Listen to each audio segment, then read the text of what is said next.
नमस्कार, आप सभी का स्वागत करता हूं अपने YouTube चैनल सुरेंद्र सिंह बोरा में।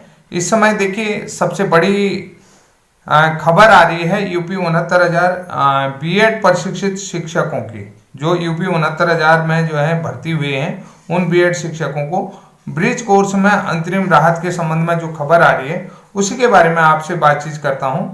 तो इलाहाबाद हाईकोर्ट से सशर्त आवेदन करने की अनुमति और सेवाएं समाप्त करने पर लगी अस्थायी रोक।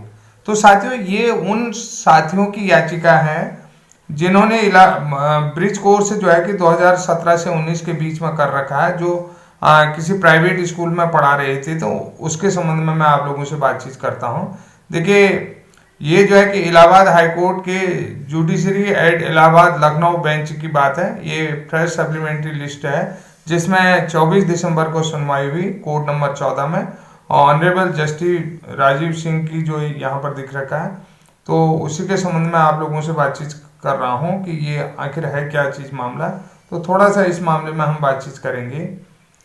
तो ब्रिज कोर्स पहले से उत्तीर्ण शिक्षकों द्वारा एक याचिका उच्च न्यायालय लखनऊ के खंडपीठ में दाखिल की गई थी, जिसकी सुनवाई आज जस्टिस श्री प्रकाश सिंह जी की कोर्ट में हुई। याचिकाकर्ताओं की ओर से वरिष्ठ अधिवक्ता श्री अमरेंद्र नाथ त्रिपाठी जी ने न्यायालय को अवगत कराया कि सुप्रीम कोर्ट के निर्णय के क्रम में केवल उन्हें ही ब्रिज कोर्स उत्तीर्ण करना है जो अनट्रेंड हैं। जिन्होंने कर रखा है उन्हें दोबारा से करने के लिए नहीं कहा है, जिस पर राज्य सरकार व बेसिक शिक्षा विभाग द्वारा कोर्स को सुप्रीम कोर्ट के आदेश के क्रम में कराया जाना आवश्यक बताया गया।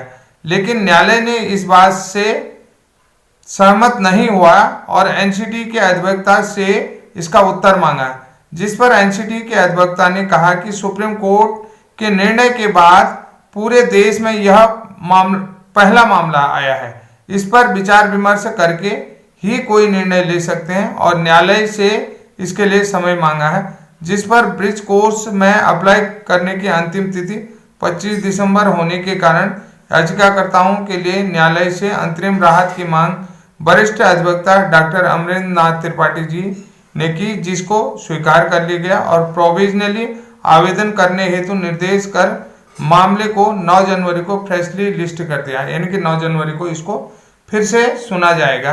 तो आप लोगों को देखिए पूरी इस केस की डिटेल भी मैं यहाँ पर शो कर दूंगा, आप लोग देख सकते हैं। और इसमें जो असली रिपोर्ट आई है समाचार पत्रों में, उसको भी मैं आप लोगों के सामने रखता हूँ। तो विधि संवाददाता जागरण लखनऊ, इलाहाबाद हाईकोर्ट की लखनऊ खंडपीठ ने प्राथमिक विद्यालयों में कार्यरत बीएड डिग्री धारक शिक्षकों को अंतरिम राहत दी है और न्यायालय ने राज्य सरकार को निर्देश दिया है कि याची शिक्षकों को अस्थायी रूप से ब्रिज कोर्स के लिए आवेदन करने की अनुमति दी जाए, ताकि इनके विरुद्ध कोई दंडात्मक कार्रवाई नहीं की जाए। इनके अस्थायी प्रोविजनल, बाद में जो है कि अगर ये कोर्ट से जीत के आ जाएंगे तो इनकी फीस वापस हो जाएगी और इन्हें ब्रिज कोर्स नहीं करना पड़ेगा। ये मैं आप लोगों को बता देता हूँ। तो अस्थायी रूप से, ठीक है, इनको आवेदन करने की अनुमति दी गई है ताकि इनके विरुद्ध, जो उनके विरुद्ध कोई दंडात्मक कार्रवाई न हो। तो इससे बचने के लिए कि यानी कि आदेश का पालन भी एक तरीके से, यह आदेश न्यायमूर्ति राजीव सिंह की एकल पीठ ने पंकज शर्मा व 24 अन्य शिक्षकों की याचिका पर पारित किया गया। मामला राज्य सरकार की ओर से 6 अक्टूबर 2025 को जारी शासनादेश और 13 दिसंबर 2025 के आदेश के जुड़ा है, जिससे बीएड डिग्री धारक सहायक शिक्षकों को 6 माह के ब्रिज कोर्स में नामांकन करने का निर्देश दिया गया था। शासनादेश में यह भी प्रावधान था, यदि कोई शिक्षक ब्रिज कोर्स के लिए आवेदन नहीं करता है तो उसकी सेवाएं समाप्त की जा सकती हैं। याचियों की ओर से दलील दी गई कि उन्होंने पहले ही राष्ट्रीय अध्यापक शिक्षा परिषद की अधिसूचना के अनुरूप राष्ट्रीय मुक्त विद्यालय शिक्षा संस्थान से 6 माह का ब्रिज कोर्स सफलतापूर्वक पूरा कर लिया है। यह प्रशिक्षण वैध योग्यता के रूप में मान्य है। ऐसे में दोबारा ब्रिज कोर्स करने के लिए बाध्य करना न केवल अनुचित है बल्कि जो है मनमाना भी है। वहीं राज्य सरकार की ओर से कहा गया है कि उक्त शासनादेश सर्वोच्च न्यायालय के निर्देशों के अनुपालन में जारी किया गया है और विभाग उसी के अनुसार कार्य कर रहा है। सभी शिक्षकों के लिए समान रूप से ब्रिज कोर्स अनिवार्य किया गया है। दोनों पक्षों की दलीलें सुनने के बाद न्यायालय ने कहा कि अगली सुनवाई तक याचिकाओं को अंतिम संरक्षण दिया जाना आवश्यक है। कोर्ट ने 9 जनवरी 2026 को मामले की अगली सुनवाई तय करते हुए निर्देश दिया है कि तब तक याचियों को सशर्त रूप से ब्रिज कोर्स के लिए आवेदन करने दिया जाए और विभाग उनके लिए आवेदन स्वीकार करने के लिए हर संभव प्रयास करे। तो साथियों, आप लोग समझ गए होंगे, उत्तराखंड के भी जितने भी हमारे बीएड ब्रिज कोर्स प्रशिक्षित राजकीय प्राथमिक विद्यालय में कार्यरत शिक्षक है, उनके लिए भी एक अच्छी खबर है। तो यहाँ पर देखिए एनसीटी ने क्या कहा कि ये सुप्रीम कोर्ट के बाद पहला मामला है। अब जो है कि इसमें जो है कि विस्तृत बात विमर्श करने के बाद ही डिसीजन लिया जाएगा।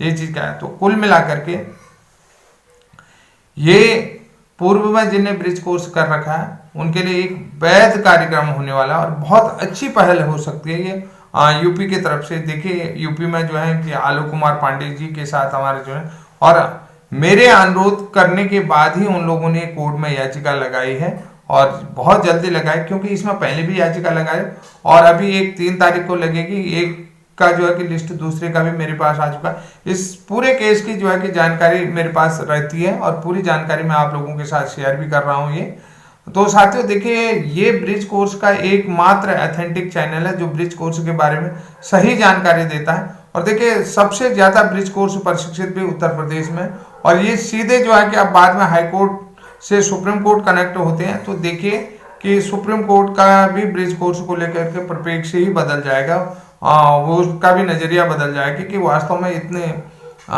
एनसीटी की तरफ से और एमएचआरडी मानव संसाधन विकास मंत्रालय भारत सरकार एजुकेशन मिनिस्ट्री की तरफ से ये कोर्स पहले कराया गया है, तो देवेश शर्मा वाले केस में इसको क्यों छुपाया गया है। तो एक तरीके से देखिए कुल मिलाकर के अब उन बीएड प्रशिक्षितों के लिए भी एक नया मार्ग यहाँ से बन सकता है कि उनके लिए भी जो है कि ब्रिज कोर्स का फिर अमली जामा पहनाया जा सकता है, कि यानी कि ब्रिज कोर्स बीएड वालों को ब्रिज कोर्स करा करके प्राइमरी टीचर बनाया जा सकता है। ये एक नई परिपाटी शुरू हो जाएगी यहाँ पर से। देखना आप लोगों को, अगर ये थोड़ा सा ये केस बनता है, बढ़िया तरीके से बनता है, अगर ये लोगों को जो है कि जीत करके आ जाते हैं, तो यहाँ पर अभी इन्हें जो है कि अस्थायी रूप से यानी कि प्रोविजनली रूप से आवेदन करने का मौका तो दिया गया है और फीस, ताकि बाद में जो है कि जैसे ये जीत के आएंगे तो इनकी जो 25,000 की फीस है वो रिटर्न हो जाएगी। इनको ब्रिज कोर्स दोबारा से करने की आवश्यकता नहीं होगी। हमारे उत्तराखंड में भी नैनीताल हाईकोर्ट में इस तरीके का मामला जो है कि लगा हुआ है। उन साथियों का भी जो है कि उन्होंने प्रत्यावेदन देहरादून निदेशालय में दे दिया गया है और वो लोग भी प्रतीक्षा कर रहे थे कि आगे क्या होने वाला है, किस तरीके से होगा। कि देखिए उत्तराखंड के साथ साथ उत्तर प्रदेश में भी इस तरीके की सुनवाई चल रही है। तो साथियों, आज की ये महत्वपूर्ण जानकारी आप सभी साथियों के साथ शेयर कर रहा हूँ। आज के लिए बस इतना है, तब तक के लिए जय हिंद, जय उत्तराखंड।